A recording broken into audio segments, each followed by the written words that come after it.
চাঁদপুরের মতলব উত্তর উপজেলার ৫ নং দুর্গাপুর ইউনিয়নের ৭ ও ৮ নং ওয়ার্ড বিএনপি ও সহযোগী অঙ্গ সংগঠনের আয়োজনে বিএনপির ৪৬তম প্রতিষ্ঠাবার্ষিকী ও বৈষম্য বিরোধী ছাত্র জনতার আন্দোলন শহীদদের এবং সারা বাংলাদেশে সাম্প্রতিক বন্যায় নিহতদের স্মরণে মিলাদ দোয়া ও আলোচনা সভা অনুষ্ঠিত হয়েছে। গতকাল শনিবার বিকেলে উপজেলার দুর্গাপুর ইউনিয়নের আনন্দবাজারে অনুষ্ঠানের প্রধান অতিথি হিসেবে বক্তব্য রাখেন সাবেক তথ্য ও সংস্থাপন প্রতিমন্ত্রী বীর মুক্তিযোদ্ধা মরহুম নুরুল হুদার জ্যেষ্ঠ পুত্র ও চাঁদপুর জেলা বিএনপির যুগ্ম সাধারণ সম্পাদক তানবীর হুদা। প্রধান অতিথির বক্তব্যে তানবীর হুদা বলেন, ১৭ বছরের জ্বালা ১৭ দিনে মিটাতে চাইলে হবে না, ধৈর্য ধরতে হবে। গত স্বৈরাচারী ও ফ্যাসিবাদী সরকারের আমলে অনেক হামলা মামলার শিকার হয়েছি। বিএনপির অনেক নেতা ১৪০০ থেকে ১৫০০ মামলার আসামি হয়েছে। অনেক নেতা কর্মী ঈদে জানাজায় আত্মীয় স্বজনের অসুস্থতায়ও আসতে পারেনি। তাই বলে ১৭ বছরের বিএনপির জনপ্রিয়তা ১%ও কমাতে পারেনি, বরং জনপ্রিয়তা আরও বেড়েছে।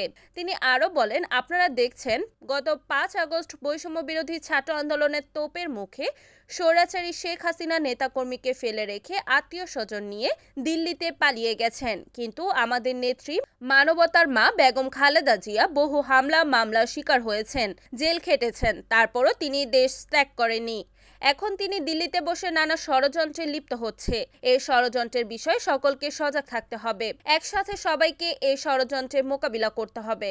তানবীর হুদা বলেন, বিএনপি সাধারণ মানুষের কথা চিন্তা করে রাজনীতি করে। বিএনপির ভীত হচ্ছে সাধারণ মানুষ। আমার পিতা মরহুম নুরুল হুদা সাহেব সাধারণ মানুষের কাছে গিয়ে মতলবের বিএনপি প্রতিষ্ঠা করে গিয়েছেন, মানুষের মনের আস্থা করে নিয়েছে। দুর্গাপুর ইউনিয়ন ৮ নং ওয়ার্ড বিএনপির সভাপতি সুলতান মোল্লার সভাপতিত্বে ও উপজেলা যুবদলের সাবেক সাংগঠনিক সম্পাদক কবির মজুমদারের সঞ্চালনায় বক্তব্য রাখেন মতলব দক্ষিণ উপজেলা বিএনপির সাবেক সভাপতি বিল্লাল হোসেন মৃধা, চাঁদপুর জেলা বিএনপির সদস্য আব্দুল মান্নান লস্কর, ফরাজিকান্দি ইউনিয়ন বিএনপির সভাপতি ইয়াসিন মোল্লা, কেন্দ্রীয় ছাত্রদলের যুগ্ম সাধারণ সম্পাদক জুবায়েদা ইসলাম জেরিন, বিএনপির নেতা আহসানুল্লাহ, উপজেলা যুবদলের সাবেক সাধারণ সম্পাদক আমির হোসেন আমু, দুর্গাপুর ইউনিয়ন যুবদলের সাবেক সাধারণ সম্পাদক মহসিন মিয়া, সাবেক ছাত্রনেতা কাদির প্রধান প্রমুখ। আলোচনা শেষে মিলাদ পরিচালনা করেন মাওলানা মোহাম্মদ তাইসির আহমেদ, দোয়া পরিচালনা করেন মাওলানা খালিদ সাইফুল্লাহ। অনুষ্ঠানের শুরুতে পবিত্র কোরআন তেলাওয়াত করেন উপজেলা যুবদলের সাবেক যুগ্ম সাধারণ সম্পাদক আবু সাইদ মাস্টার।